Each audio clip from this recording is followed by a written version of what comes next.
Quem é você? Quais são seus sonhos? Onde você quer chegar? A viagem é longa. O caminho do conhecimento é construído passo a passo. E não é fácil. Mas quem disse que seria? E se fosse, será que seria tão legal? Você está entrando na era do conhecimento. Vem comigo. Vamos aproveitar esse momento juntos. Vamos aprender mais, experimentar o inesperado, descobrir o verdadeiro significado da qualidade, conhecer colegas que vão se tornar amigos pela vida inteira. É tempo de muito crescimento, pessoal, profissional, emocional, real. É o tempo de descobrir quem a gente é. Eu sou a união da tradição com a inovação. Eu sou mais ensino, mais pesquisa, mais extensão. Eu estou aqui perto para ir mais longe. Eu sou mais Canoinhas, sou Concórdia, Curitibanos, Mafra, Marcílio Dias, Porto União, Rio Negrinho, mais Santa Catarina. Sou o Sul, sou o Brasil. E todos nós juntos somos mais UNC. UNC, Universidade do Contestado. A sua Universidade do Conhecimento. Hello everyone, good evening. Hello, I'm so happy to be here. Is everybody listening? Hearing fine? Is that okay? Hello? Can you hear me? Well, welcome to our first meeting. As I said, I'm very happy to start this project tonight. But why? Why have I thought about having a meeting in English? And why is it so important? Well, a research conducted in 2013 showed that only 5% of Brazilians have some knowledge of English.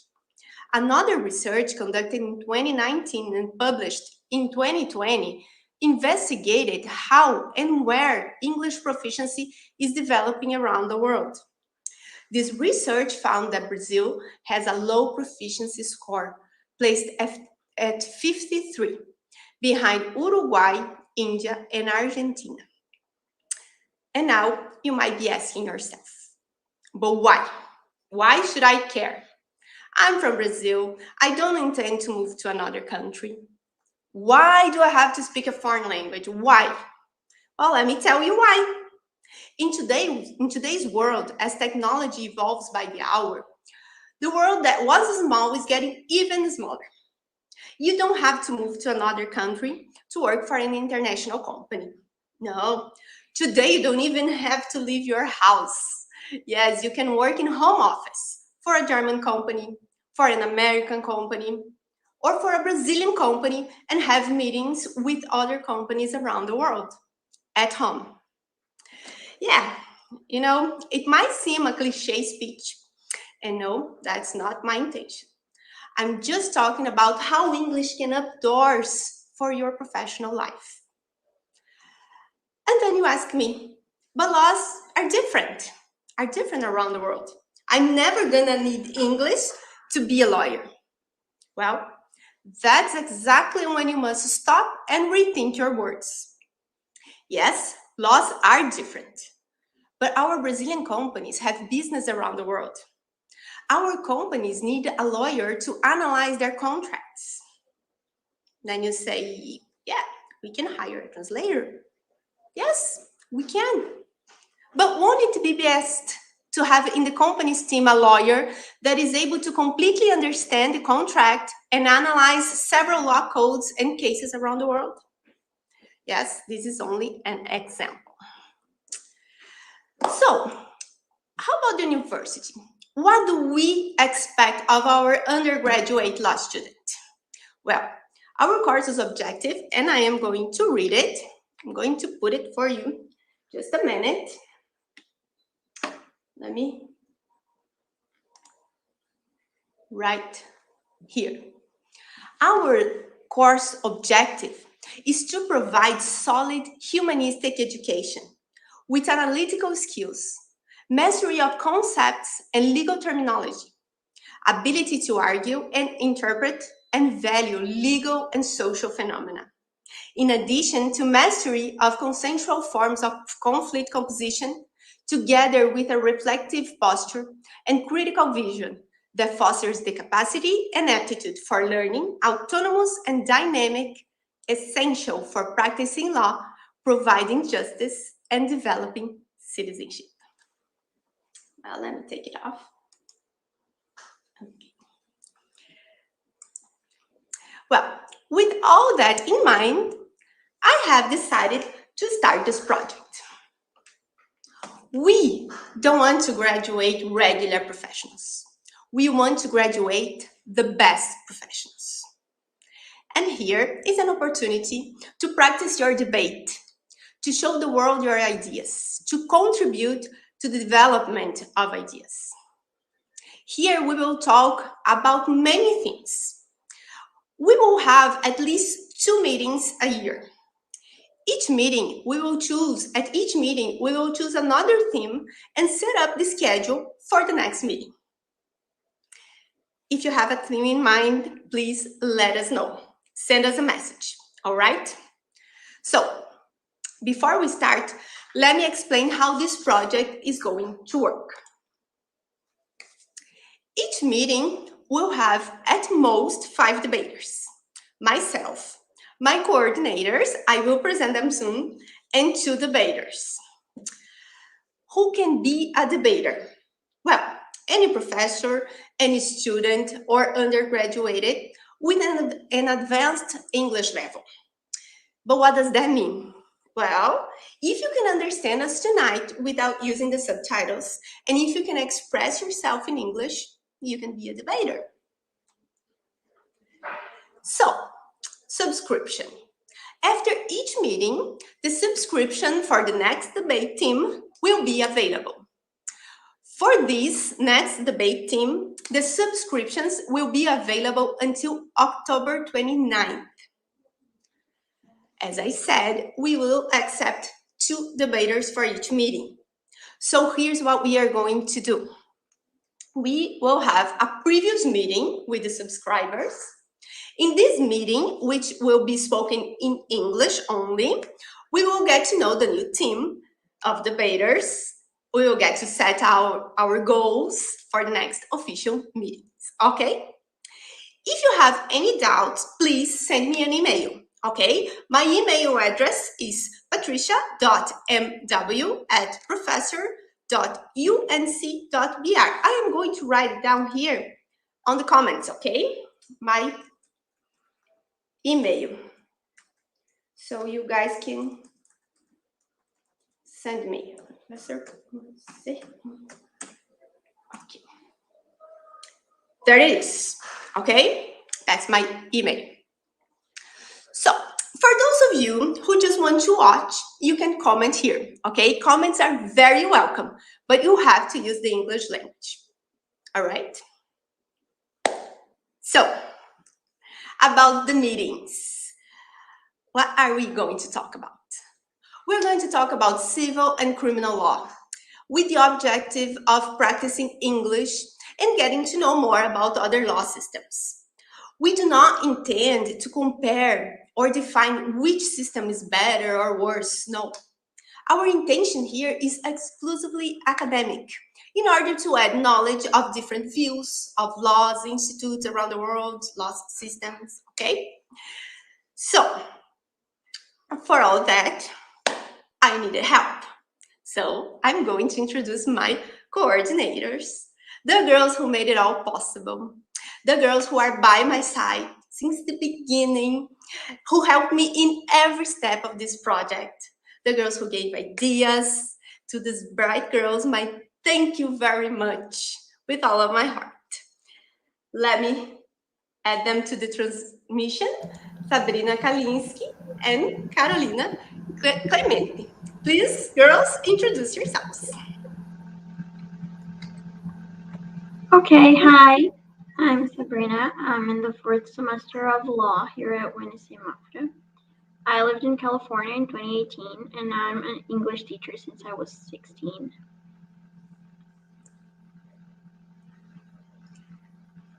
You're Carol, muted. you don't have your microphone. Sorry about that. I forget. I never did a presentation before, but okay. So hello everyone. My name is Carol. I'm an 8th semester law student at UNC Mafra. I lived at Lake Havasu City in Arizona in 2017 to 2018, and right now I am an intern at Rio Negro's precinct and an English tutor. Well, now I am going to introduce myself. I am Professor Patricia. I have also lived in the United States, in Oregon, in Prineville, Oregon, in 1996, 1997. And I'm also a private tutor, English tutor, was. I love to work with English.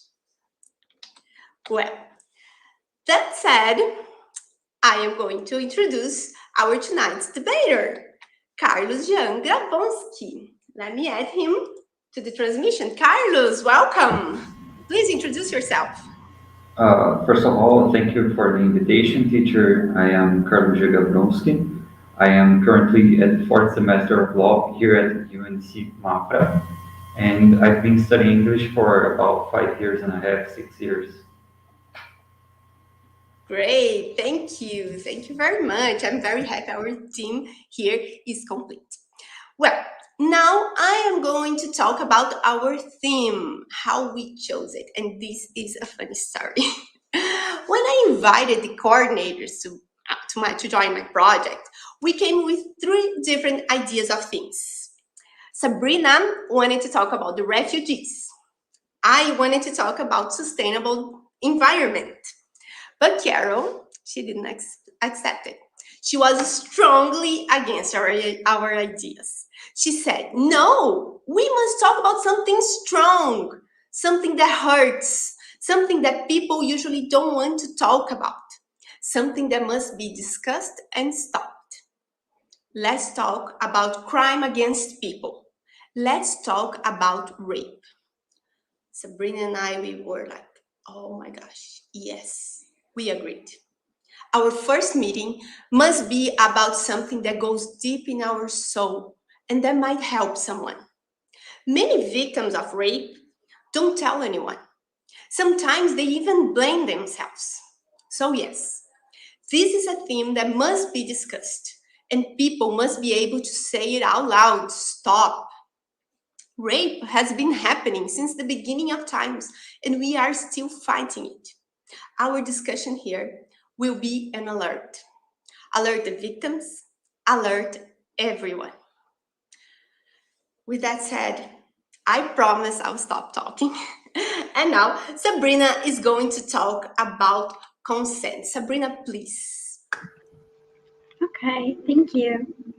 So, I have a couple questions that I wanted to ask about consent, and I want it to be an open debate for anyone who wants to comment. I'm going to be posting all the questions that I'm asking, and so it's easier to comprehend. The first question I wanted to ask is to Carlos. Carlos, what do you believe is consent? And I want you to give me your definition before I give you the definition by the book, the definition on the dictionary. Yeah, so first of all, I think consent is every set of verbal and nonverbal clues that demonstrate the intention of something or the permission that someone is giving for something to happen. In this case, where we're talking about rape, I think is the set of verbal and nonverbal clues that is telling the person that he or she is allowed to start maybe a personal relation, I think. Okay, good. Does anyone else have anything else to say, Professor or Carol? Well, if anyone wants to comment, please, if you want to give your definition of consent, please comment here and I'll put it on the screen, okay? I agree with Carlos. Consent is something when we agree to do something, when we say we do want to do something, sometimes we don't use words. How about the definition by the book, Sabrina? Well, the definition on the dictionary is permission for something to happen or agreement to do something. Okay, so next up I have another question. When can consent be given? Carlos. I think consent can be given at any time during the personal relation, and I don't mean personal relation just the carnal conjunction. I mean any step during the personal relationship between two people. And I just think as consent can be given, it can be taken away. For example, sometimes people decide, well, I do want that to happen. I want to have this, uh, of course, inside people's mind. I want that to happen. However, it comes to a point where things start to warm up and the person decides, well, that's not what I had in mind. I don't want it anymore. So sometimes we have even the verbal, using verbal language to say, well, stop it, I don't want it anymore. So I think in this time, consent is being taken away. So if the person force it to continue, there's already a configuration of configuring primal. Yeah, I believe you have consent when the other person, without being pressured, has given you permission for something to happen or keep happening. Next up, does consent mean just saying yes? Um, as I said before, and that's very clear that even teacher Patricia said it before. Sometimes the consent is not verbal.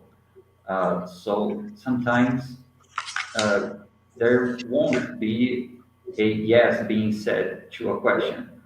Sometimes even the question will not be made. So it's just by the moment. So I think the person to whom is being given the consent must have the sensibility of realizing if that situation is allowing him or her to keep going or to start doing the primary intention, primary objective that was being put up, I think. Yeah, great. I actually shared a sentence that I heard once. I'm not really sure where, but I shared it with Carol and Professor Patricia, and it was the only acceptable consent is enthusiastic consent. Is when the other person is actually engaging, wanting to do anything with you, not just actually speaking. If the other person is reluctant and is not really sure about where they're going with it, they probably just don't want it that much, and you probably just don't have consent. So what you're looking for is not a yes. You're looking for participation. You're looking for an enthusiastic answer, not just an agreement, not just, yeah, sure, whatever you want. Perfect. Perfect definition. Yes, you both were great.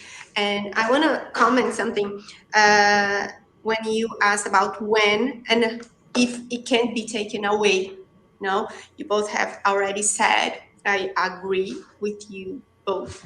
And I think the hardest part is to take away the consent.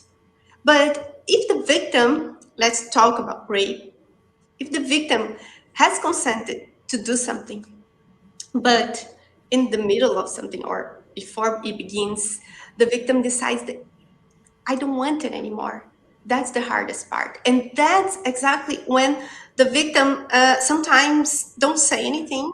just go, as Sabrina said, yeah, whatever you want, and endures it, But and sometimes victims just be quiet, just are quiet, don't tell anyone, and blame themselves for not saying anything, blame themselves for not having stopped the other person, especially when it's someone that you have a relationship with.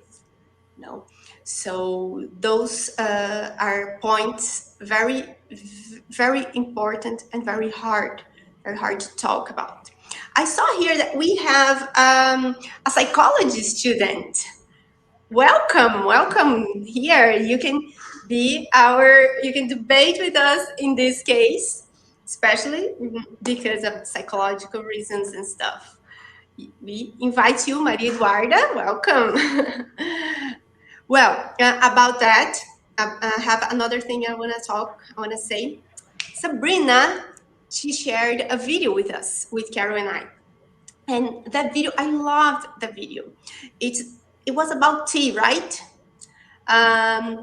If I ask, I don't remember the video, but I'm going to tell you a little bit. If I ask someone if you want a cup of tea, and the person says, yes, okay, you give it the tea. But then if the person says, no, I don't want the tea, what should I do? Should I shove it all down? Should I force it? That's exactly it. Yeah, the comparison it's funny, but it's very, very true. Okay, well, I've talked too much. Now, please go on. I'm sorry. It's okay. It's great. Yeah, you shouldn't shove tea on anyone, and you shouldn't um, pressure anyone for anything, because that's not consent. That was a great video. My last question is, if the victim doesn't fight, does it mean they have given you consent? I think for this question, I would like to bring up two situations, two topics. First of all, is the the biological topic that I think it's kind of clear that and now biologically speaking, men tend to have like bigger muscles, bigger body structure. So I'm not saying that it's a rule, but sometimes it's clear that it's easier for a man to physically, I mean, physical force, win upon a woman when it comes to this kind of pressure.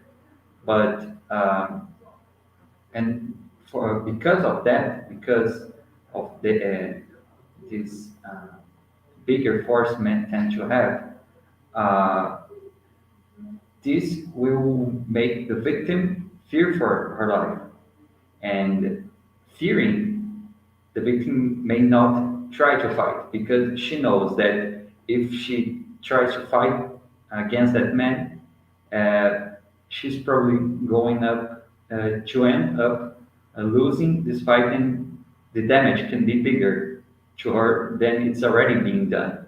So it does, but of course, there's no consent at that time. She's just kind of allowing that because she doesn't want to die eventually or being injured. Um, and the second topic, actually, it comes from last semester discipline with being studying that's called criminology. And one subject we discussed was about the victimization process. And there's a specific process called hetero-victimization. That's when the person herself, usually the victim, starts to believe that that situation is only happening because she did something that put her on that situation. So it's that kind of situation we hear that, oh, if I weren't at that dark street, if I wasn't wearing that kind of dress, or that color of dress, that wouldn't have happened to me. And this is not true because how could you know there would be a man there waiting maybe for you? And the victim starts to blame herself. And that's exactly, I think, Professor Patricia said before. The victim starts to blame herself. And this is not clear when it happened. So it can be happening, this process of victimization can be happening even during the crime. So the victim, now again, getting into the biological, uh, the victim will not will have this fear and will not resist because maybe she thinks, I put myself into this situation. I need to pass through this because this is my guilty. Uh, Usually, she would blame herself, and I think this is the very big problem of the crime of rape. It's not only the happening itself, but the further consequences it will bring up to the victim.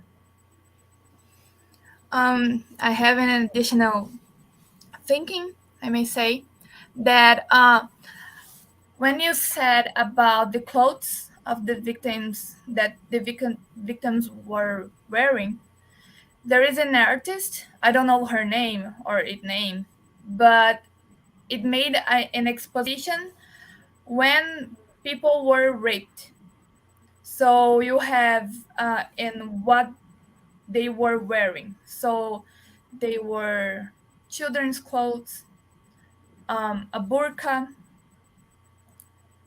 jeans, any kind of clothes. So it's kind of obvious that, and I know that's not what you said, but it's kind of obvious that it's not what you wear that it makes you get raped.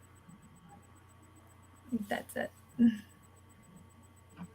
Yeah, we have a comment here. Predators tend to blame the victims for their own actions. Yeah, it's great. It's just never your fault. Perfect. It's never the victim's fault. Yeah, and usually, I'm sorry. The- Usually, as we were, you guys were saying, the closest, or like Davina said, predators tend to blame the victims for their own action, and not just. I'm gonna add a bit to that sentence. Not only predators, but sometimes society. Sometimes society tend to blame the victim of rape, and then the victim of rape, especially after what happened, the person is so down, so scared, and the person decides not to say anything. So there are many things happening that we do not know about. Sometimes it happens very close to us and we do not know about. That's why I always say we should talk about hard things like we are talking right now as an alert. Yeah, great. Carol even said that some women were even wearing burqas. And that I actually had to study something about it in criminology too last semester. And what I found is that Afghanistan is the worst place for women to leave because it's the most dangerous place for a woman to be living in. And they even wear burqas and they have guns. It hasn't guns and clothes haven't stopped Afghanistan from being the worst place, the most dangerous place for women to be alive at. So yeah, and I think. Yeah, sorry. I think just adding to what Carol said, uh, it's obvious that it's not blame. It's not the victim's guilty. Uh, of course, if there is, and this would, I think, add to everything that has already been said, that if the victim is wearing different types of clothes, and that's still happening, the victim actually shouldn't be thinking that way. But so society forces or tends it um, to stop women wearing that kind of clothes, or to force the victim believe that always woman that uh, uh, makes the situation happen, that you always woman will cause that big number of crimes to happen. And this thinking, I think that should be stopped. And as Sabrina said, in Afghanistan is the worst place for women to live. That's exactly that, because culture, their education is maybe neglecting this major thinking, and I think that's causing the crimes to continue rising. The crimes Yeah, number that's continue why rising. we should talk about. That's why it is a subject to be talked about. And usually, when we heard that someone was raped on the street, first question that we hear: what was she doing there? Why was she walking there? Why did she go there? Those are the questions that shouldn't be asked. Those questions shouldn't be asked. She went there because she can't go there. She or he or anyone, we can go anywhere. We shouldn't be stopped of going places, right? But those are the questions we tend to hear when someone is suffers this kind of thing. And I think this also adds to any kind of crime, not only rape, but like assaulting or stealing. Like, why did you leave your cell phone on the table? Yeah. Because I wanted. So nobody forced him to steal or something like that. He did that because he wanted. So uh, that's applied to every kind of crime and every single crime. Yeah, when people rob banks, they don't ask them why did they keep money there. Exactly. Perfect. Exactly. Well, does anyone else have anything else to say? Because I'm moving to the next topic and it's my last one. Would you like to add something? If you want to comment something here, please. Comments are very welcome in Okay. English. So I would like if you could please put up the map for us, Professor. Okay, just a minute. Now I'm gonna find the map. Wait, I have it here. I know I do. I Somewhere. Somewhere it is here. All right, here. Let me add it to the screen.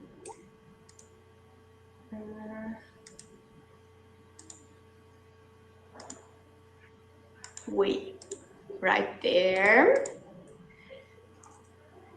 And you see, I told you I had the map. Thank you. Oh, sorry. Okay.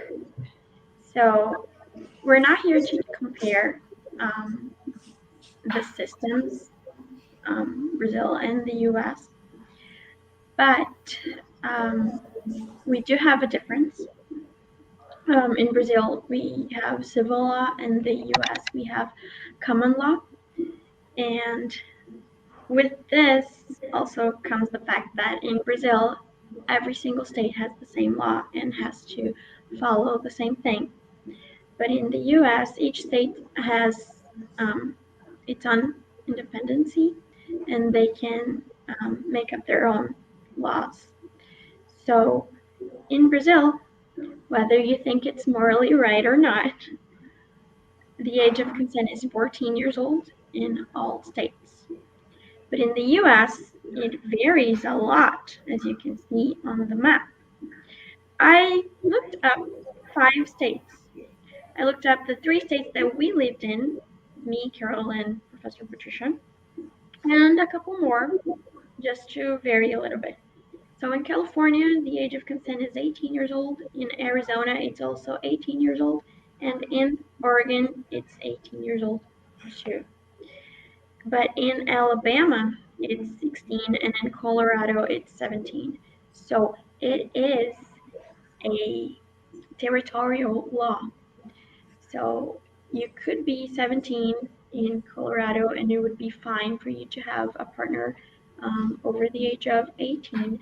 But in California, they would be arrested. So it's also something to keep in mind. That's all. Thank you. Okay. If anyone has any comment, I am going to take the map off the screen. Okay? All right. So, Carol now is going to define the crime of rape, right, Carol? Yes. So, as Professor Patricia said, I'm going to talk about the crime itself.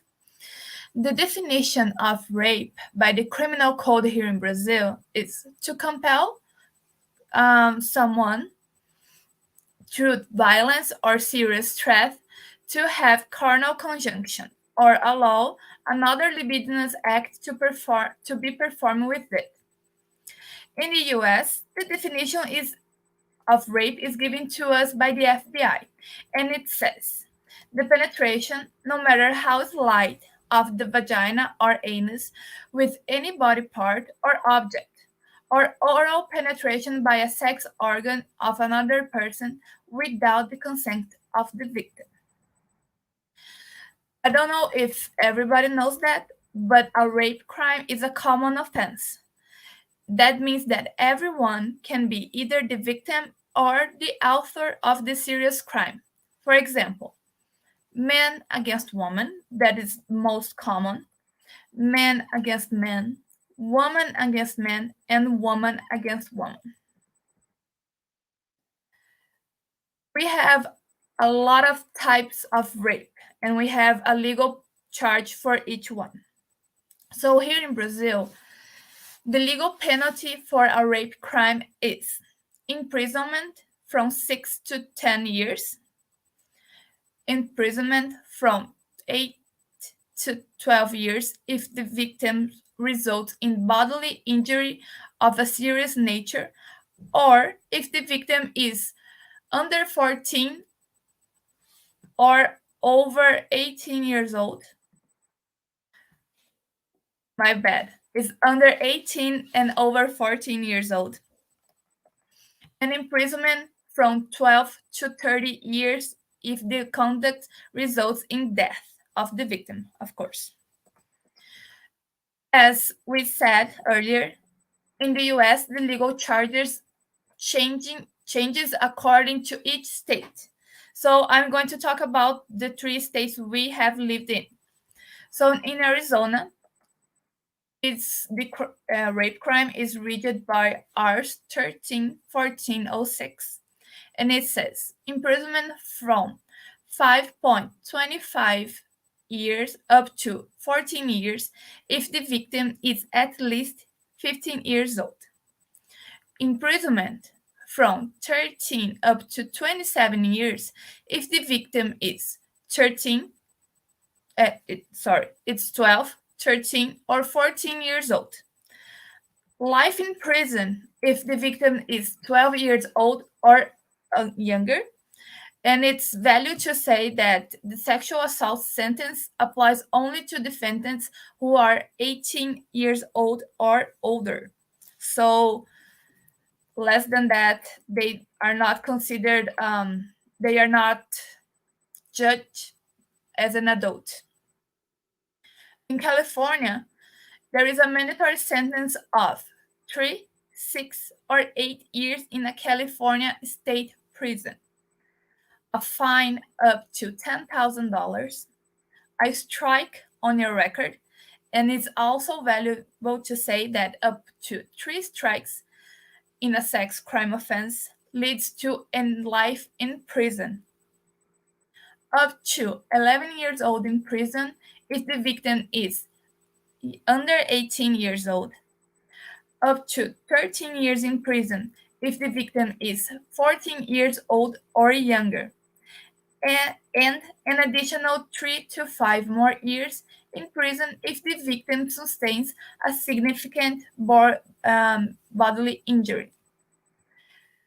Last one, but not least, there is Oregon. And Oregon divides rape crime in 3 degrees. So, rape in first degree is a minimum of 300 months if the victim is 12 years old or younger, a minimum of 100 months up to 20 years in prison, and a maximum of $375,000 in fines. Any person convicted of this crime with one or more previous conviction of first-degree rape and other sex crimes shall receive a mandatory minimum sentence of 25 years in prison. Rape in first degree, we have a minimum of 75 months up to 10 years in prison and a maximum of $250,000 in fine. And rape in third degree, it's a maximum of 5 years in prison and a maximum of $125,000 in fine.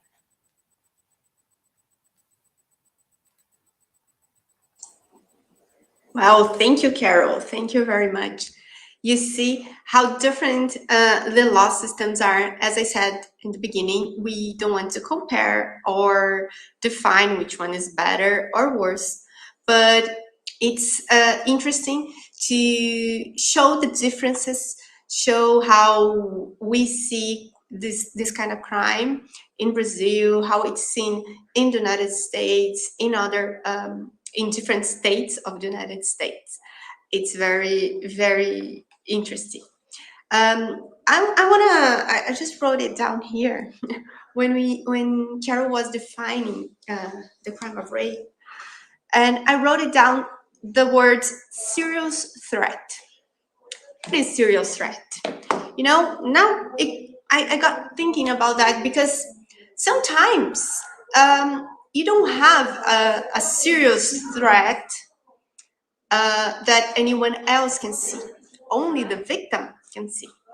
Sometimes the aggressor is a boyfriend or a girlfriend or whatever, or sometimes someone very close to you. That person is not a threat to you up until when the person becomes the threat. So we have to think very, very closely, very carefully of the words used and how things happen, right? And how about you guys watching us? Have any comments? I would like to add, teacher, actually, Please. that sometimes the aggressor is not that figure of monster as is stereotyped. Sometimes the the author of the crime is next to us, is sitting next to us. So his face is not, let's say, a monster or something. Like very different than the normal life, because the aggressors are normal people. However, they do that serious crime. They did that serious crime.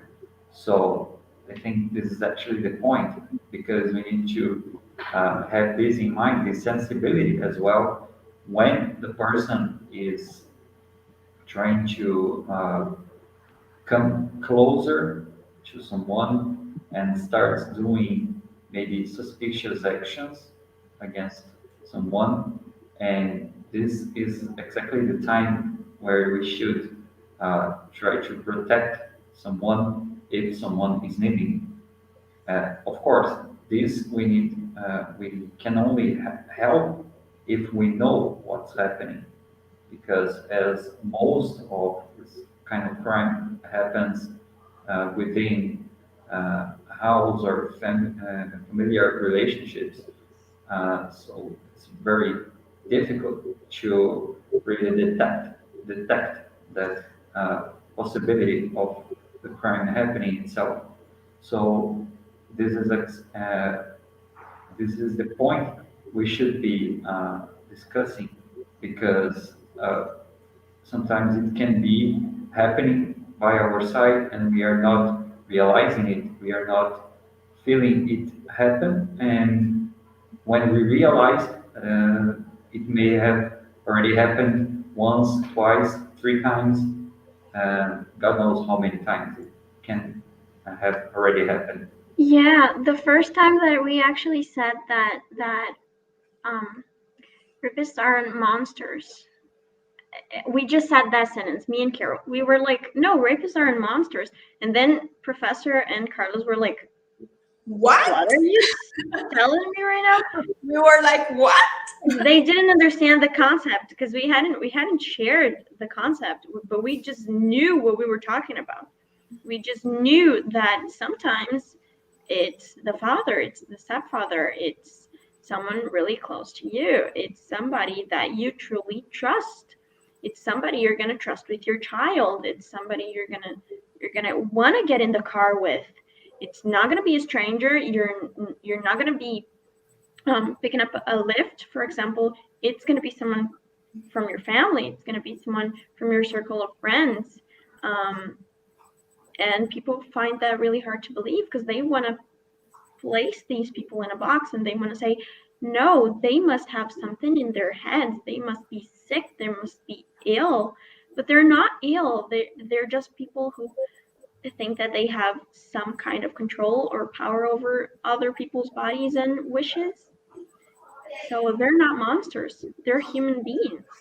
And the sooner we start looking at them as human beings who can understand the concept of doing something wrong, they can understand the concept of guilt, then we're going to be going forward. We're going to be going somewhere. Perfect. And as you said, the face of them is not the face of a monster. We always we try to look and find a monster, but we don't find it, because as Sabrina said, it can be someone really close to us. And Davina, she said something very important, and they won't be seen as a monster, especially when it's a family that is well known. It kind of puts the victim in a position of being open about the rape. I totally agree. Totally agree, especially when the rapist is someone in a good position or in a higher position than the victim, you know. And People like to say that on the internet, for example, like if I saw a rapist or someone like that, I would punch them to death. And they like to swear at them and say awful things that they would do and how they would do justice with their own hands. But it's actually not like that, because when their friends turn out to do something to someone else, they're just going to be quiet and say, no, that's not them. I never saw that part of them. Why would they see that? yes, exactly. Well, how could he or they do that? How can it be done? And it's exactly what happens. And that's our alert. That's our alert. Thank you, Davina, for the comments. And I think actually, as Davina said, it kind of put the victim in a position of being open. Uh, Usually, when these situations happen within very close relations, and usually in family relationship, uh, we can't actually protect all times ourselves. So this is something we will always be uh, at some point vulnerable to that situation should happen. However, what we can do to avoid that is really pay attention to signals the person is uh, doing. Sometimes uh, the way the person is speaking, or what the person is doing, or what's what intentional, or what's the intention of the person. Uh, Even some sites, like person is looking in a very different way to someone, and someone to whom the person is looking is like uh, uh, a daughter, sister, and it may happen. So we can be protected at all times, but if we realize some sort of signal in this sense, we should be alert to what may happen. Exactly. We have to read people. And that's the worst, that's the hardest part, is to read people, especially when we're talking about a child or someone who's very shy, someone who is in a position that she or he is depending sometimes on the aggressor. This person, they might not say anything, they might just let it happen because they have this kind of this thing, this position that doesn't allow them to break free. And that's where the lawyers need to be alert. That's where when the psychologists need to be alert. We have hearings, our processes our cases that we work. Sometimes we have this kind of thing that we have to work with. It's very hard. It hurts us, as I said in the beginning. It hurts our soul. We when we hear this, that something happened to a child or to someone else, it's something that goes really deep, and we have to fight it. And so if you want to be a lawyer, especially if you want to be a criminal lawyer or a civil lawyer, you will in some way, sorry, you will find yourself working with a situation like that. So you have to be prepared, and we will need, of course, the help of a psychologist, and we do have one here. So I am very happy to have this conversation, this English conversation about law, but I'm happy to see other people who are not studying law here with us. So it's very, very, I really appreciate it. I also think that we should be prepared not only professionally, like lawyers, attorneys, anything like that, but also as persons to uh, get the people heard, to maybe uh, give some sort of support, because usually those victims have lesser support than other victims have in other types of crime. Like uh, we were talking earlier about the crime of stealing, for example. The victim will go to a police district, and it's going to register the operation, and police will try to find the guy and retrieve the, uh, the, the thing that was stolen, and and that's everything. If the person got uh, some sort of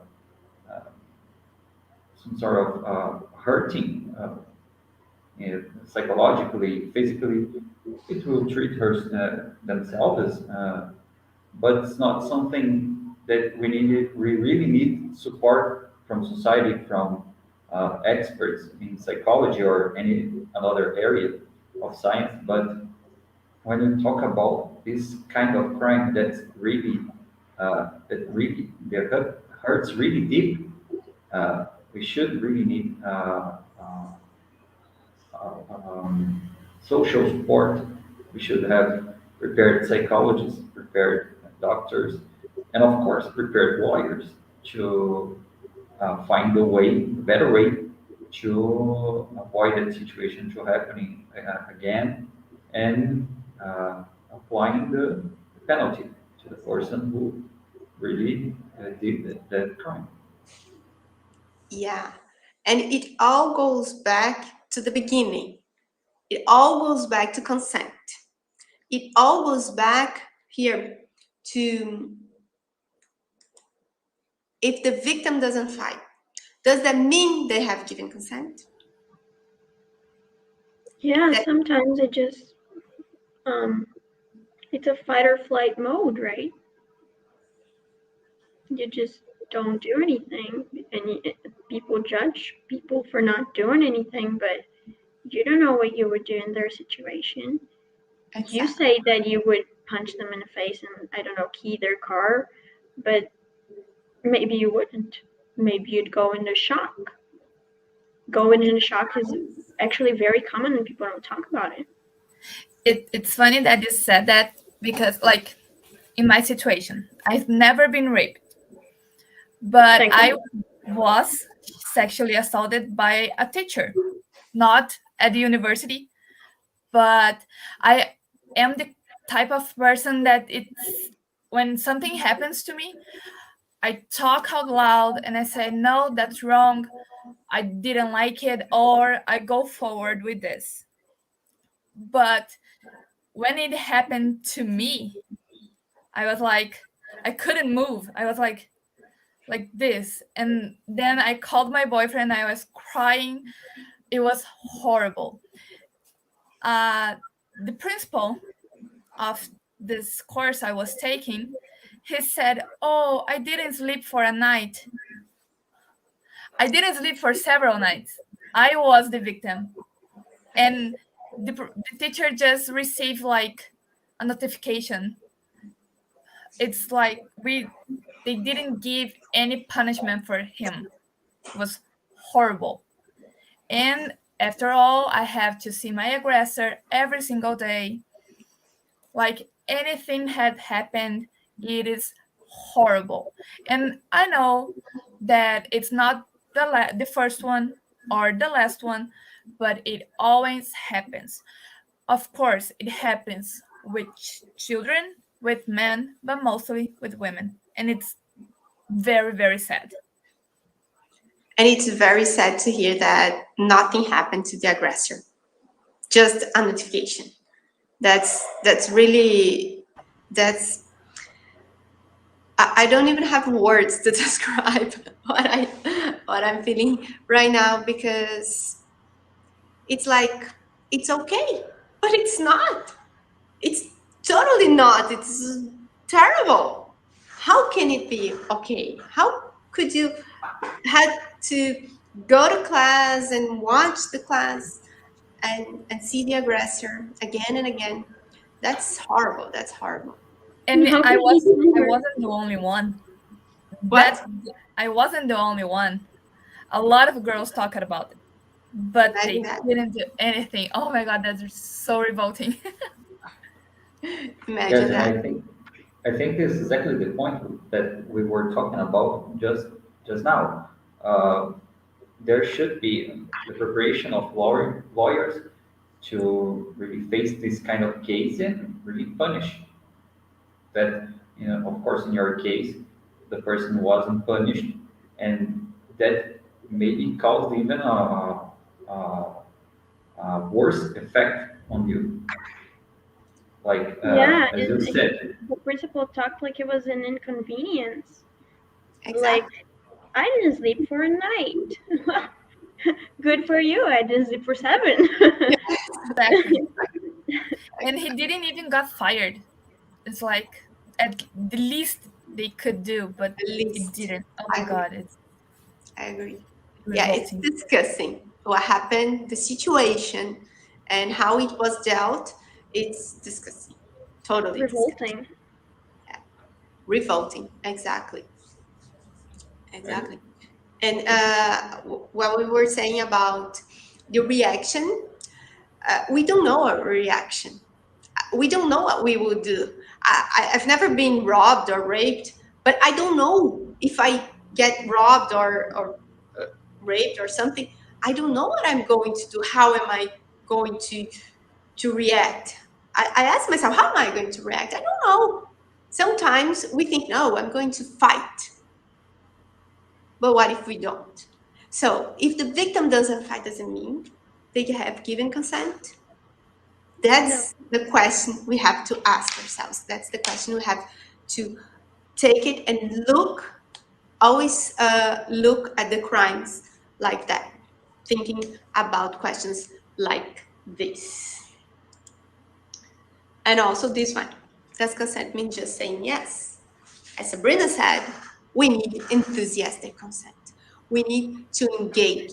We need to be there. We need to want to be there, to do anything, not just about talking about a sexual intercourse, but about anything in the world. We need to really be there with heart and soul. So if you are going to do something, do it with your heart, do it with your soul, do it with your thoughts, with every part of yourself. And that's why I decided to have this meeting with these bright students here at UNC Mafra. Does anyone have anything else to add? He was ashamed. Aqua Sports, they said sometimes the victim feels ashamed. Yes, yes. And I when think they not are, only sometimes, I think always, because this is something that will hurt so deep that there's no way the person is going to say it clearly. Look what happened to me. As like sometimes you imagine like a crime of stealing your cell phone, for example, being robbed. Uh, you may come to a friend and say, "Well, I got robbed. They took my cell phone, my wallet, my credit card, and that's it." Or somebody stopped me in the transit and robbed my car. Okay, it's it's material, but it's material. But when it hurts so deep, when it causes a damage so big that you can't uh, process it, go through it easily as a crime against property, uh, of course the victim will feel ashamed, at least ashamed, and there's no way the person is going to go through this without at least having one single breakdown, I think. yeah, I agree. And it all goes back also to the judgment, right? To the judgment of society. Society judges. Davina says, Here here in in South South Africa. Africa. Oh, Davina, Wow. welcome. I'm so glad to have someone from far away here. Oh, thank you so much. Here in South Africa, victims are either laughed at or don't get treated properly by the police when they report the rape. That's really sad. That's really sad. And I can say it happens. It happens here too. It happens everywhere. During It's COVID. really sad. During COVID, our gender-based violence and rape percentage increased and nothing was done about it. It happened here too, Davina. Many women and child and little boys, little girls, girls, they were raped during COVID, especially because we had to be at home. So many people were at home and they were raped, abused in lots of ways. That And brings back the fact that we said that they are monsters.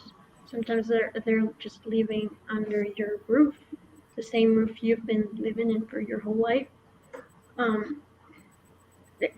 That's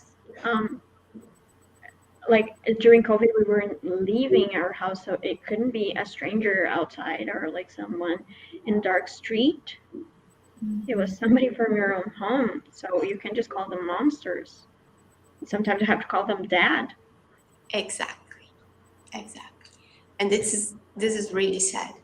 And this is That's what really I was scared when they said the rapist doesn't look like a monster. And we were like, what? How come? Exactly. They can be dad. They can be, you know, Pastor. yes, they can be an uncle, a brother. They can be anyone. So that's why this is an alert. That's why we should talk about that. Really sad. And I this do is realize that we tend to gravitate towards male and female roles, but it can actually happen to anyone with any kind of gender or whatever Exactly. you identify as. Exactly. He, she's, they, whatever you are susceptible to having this happen to you.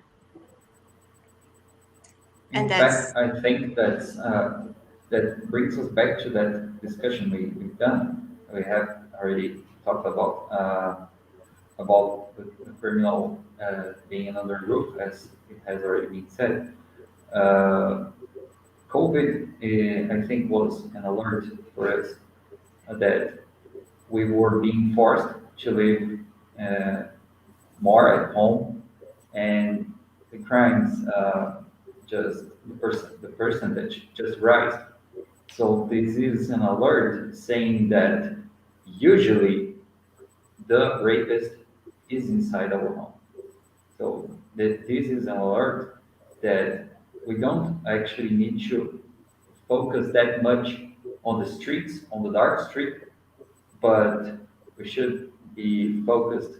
We should be seeing the most our homes, our even our bedroom, if I should say, should exactly. be Yeah, there are going to be sometimes the people who spend more time with you, not someone you've never met.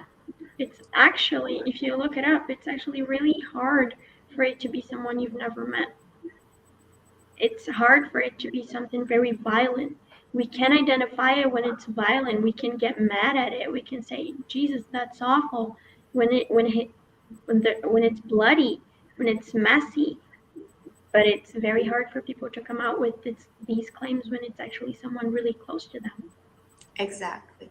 When it's a quiet crime, a crime that happens inside houses, and sometimes, as Davina said, in houses where people have a good position in society, and it's really, really hard. But we must fight it. That's why we study law, right? That's why we study law. That's why we are here talking and giving this alert. Yes. All right. Well, anybody wants to comment, please. Comments are very welcome. And I want to invite Davina to be part of our next debate. If you want to be our debater, Davina, please send me an email. We will be very happy to have you debating with us. I'm going to write my email down here again. Okay, just a minute. I'm writing in the other computer. Okay, that's fine. I'm looking. Patrícia.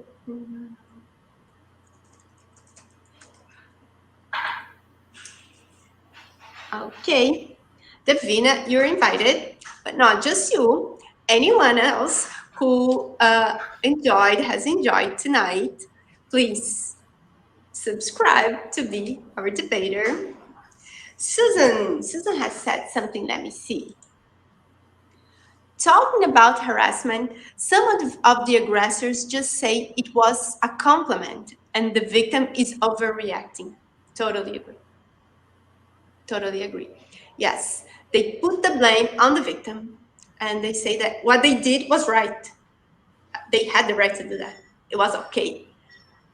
That's I also actually think true. people usually don't say that it was right what they did, but they tend to minimize what they done.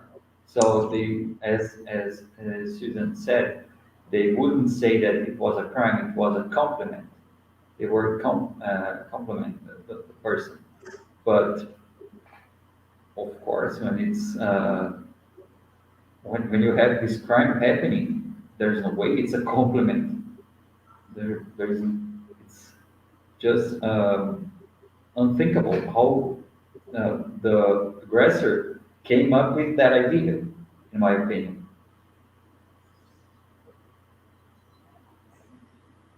Exactly, exactly. And that all goes back to the concept. It And all it's goes back to sorry, concept. it's valuable to say that now talking about harassment is not only compliments. I, as I said, I work at Rio Negro's precinct, and it's not that it's funny, but our it's kind of our sheriff. Yes, he said that a look is not a crime, and okay, I agree with that. But as how we are harassed with just a look, we know. We can't prove it, but we know. We know. We know. It's just the look. Or it's like we are walking on the street and someone pass us by and they just keep staring. It's like we know what is happening and it's overlooked by the society. It's like, oh, the person was just looking at you. You're so offended by that. Yes, Yes. I am. Yes, we are. Yes, Horrible. I agree. Totally agree. And Or sometimes it's a look and a word yes, it's that, even worse. yes, Like they are in the right to make you feel uncomfortable, and it's not right. That it's hateful. it's hateful. Totally agree. Yes. And that's, so we must stop that. We must just stop that. Definitely. All right. Should So, we ask people to write their names and where they're from, so we can give them the hours of the meeting? definitely. So, if you need the hours, please write down your name and where you're from or the semester you are, please, right now. You can write it down here on the comments. Your whole name, your full name, please, and the semester you are studying to have the complementary hours. Okay. If you want that, okay.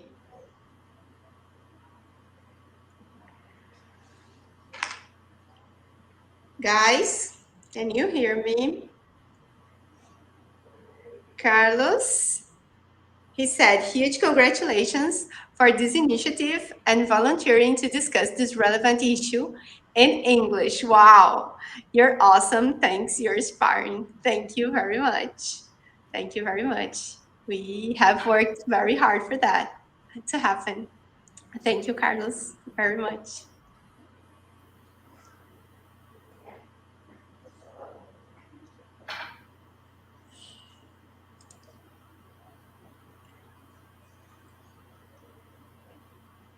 Gustavo, 6th semester, Curitibanos. Welcome, Gustavo. Hello. Wow, we have someone from Curitibanos. If you want to be a debater, please send me an email. Who else? I've seen our students here from Afra.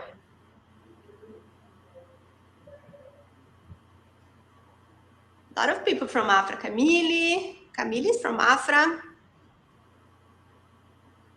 Raquel.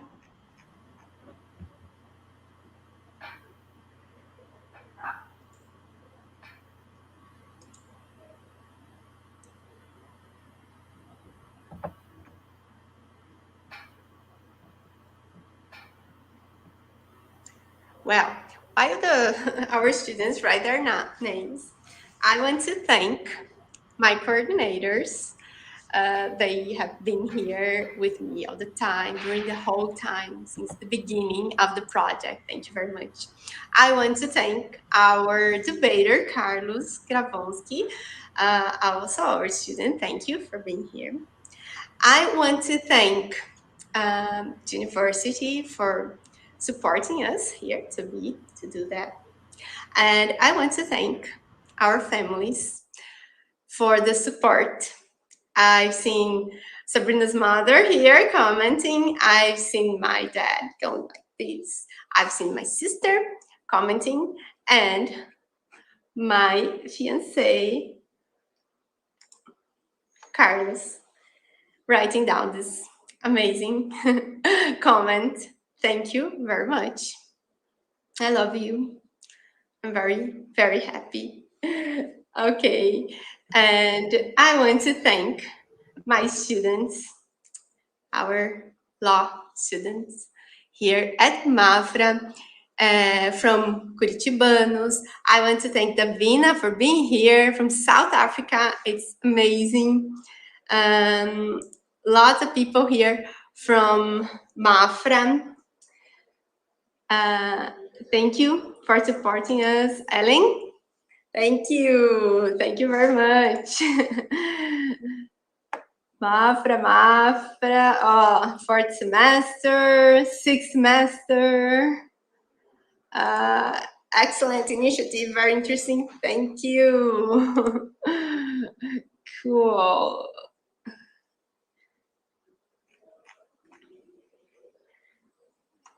Okay. Oh, we have someone from Rio de Janeiro.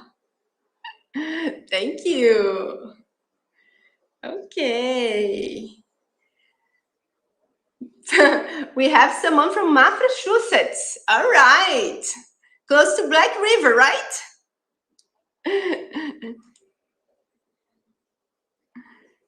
Okay. Now you guys, thank you. Thank you. Thank you, everyone. Congratulations for the event. Thank you very much. Thank you very much. Oh, it's very, I had so much fun tonight. I don't know you guys, but to me, it was very, very interesting. It was fun. And English to me is something that I like, I love a lot. Since I was 16 years old, when I first went to the United States, I studied English at Wizard, and I went to the United States. And when I saw them talking, and wow, I can understand, that's amazing. And since that, I became I started loving to speak other languages. I even taught my son to speak English, as Sabrina's mom did it to her, you know, and she taught Sabrina since Sabrina was a little baby. I did that to my son, and it's really, really important. So as I said in the beginning, and I'm gonna write it down here. Just a minute. I'm gonna write it down. We don't intend to graduate regular professionals. We intend to graduate the best.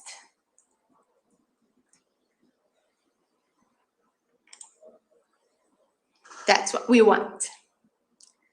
So, if you're with us, that's what we want here at UNC, here at Law UNC Mafra. Thank you, everyone, for being here.